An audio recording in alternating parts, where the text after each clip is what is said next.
What if I told you that one of the biggest entertainment platforms in the world started with a guy literally strapping a camera to his head and streaming his entire life 24/7?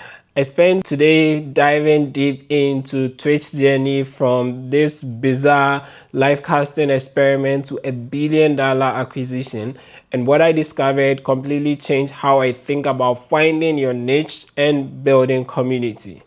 If you're trying to build something while juggling a full-time job, or you're wondering how to actually monetize a passionate community, then this is going to be huge for you. Hello, I'm Obed, and every day I break down one successful company to find strategies we can actually use in our own projects. Today, we're looking at Twitch because I believe that they did something that most of us are afraid to do. They pivoted hard when the data told them to, and that pivot turned a failing idea into a platform that generated $1.8 billion in revenue just last year. So let's dive into it. Here's what caught my attention about Twitch's origin story.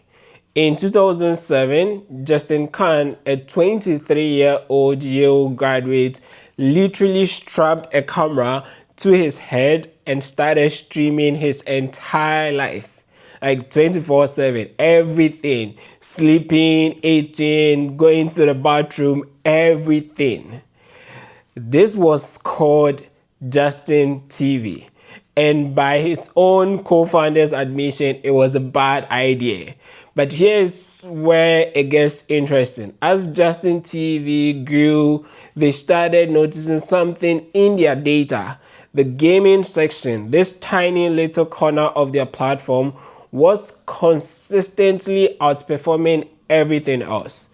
Now, most founders would probably ignore this, right? Like they would think, no way, we are a live casting platform. That's our vision. That's what we are building. But Justin and his co-founder Emmett Share did something that honestly, I'm still trying to get comfortable with it in my own projects. They listened to the data over their ego, right?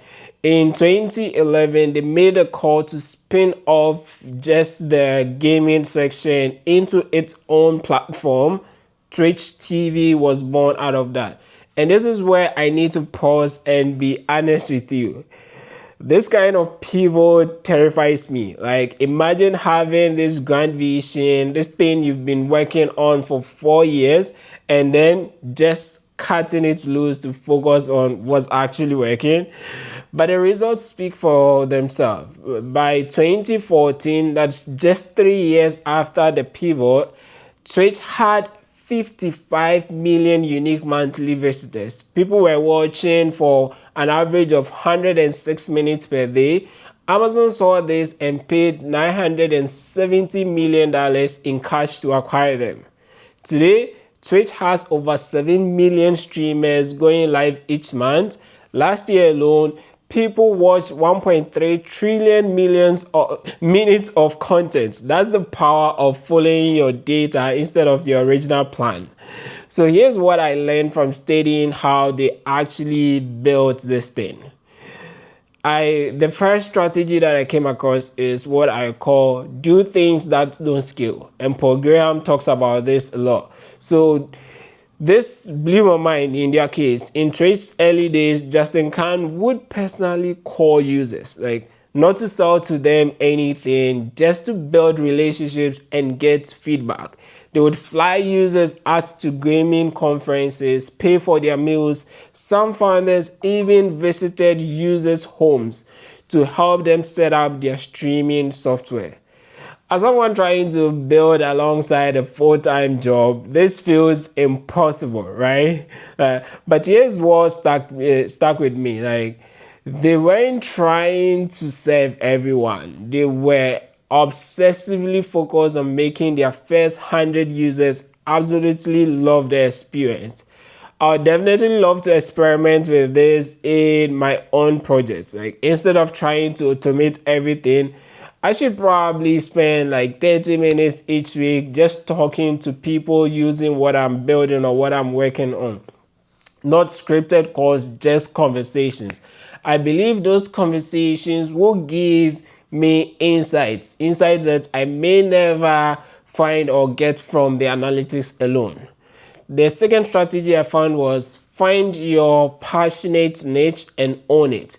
Here's the thing about Twitch pivots, and that I initially missed actually. They didn't just notice that gaming was popular, they noticed that gaming had something special.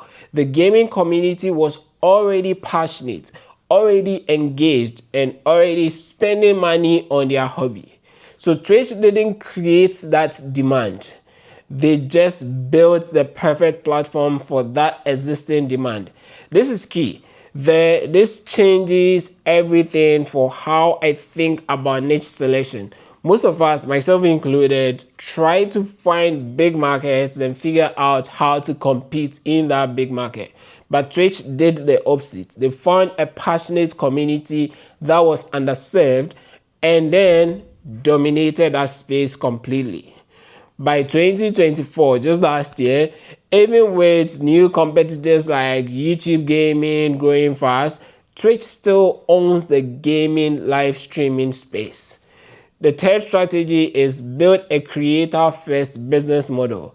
Now, here's where Twitch really got clever with their monetization. Instead of just running ads and hoping for the best, they actually built multiple ways for creators to make money, like subscriptions, bits, gifted subs. And here is the brilliant part. They integrated with Amazon Prime. Of course, Amazon bought them. Then Prime members get a free subscription to give away each month. This single feature drove massive subscription growth because it turned Amazon's existing customer base into potential Twitch subscribers.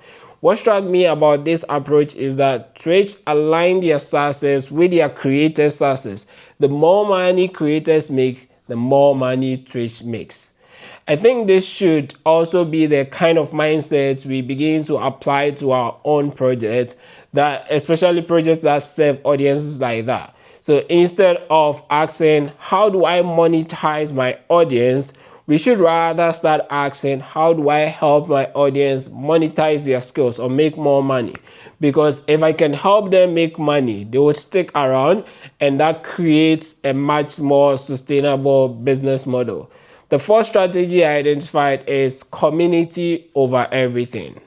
But here's what really sets Twitch apart from competitors like YouTube.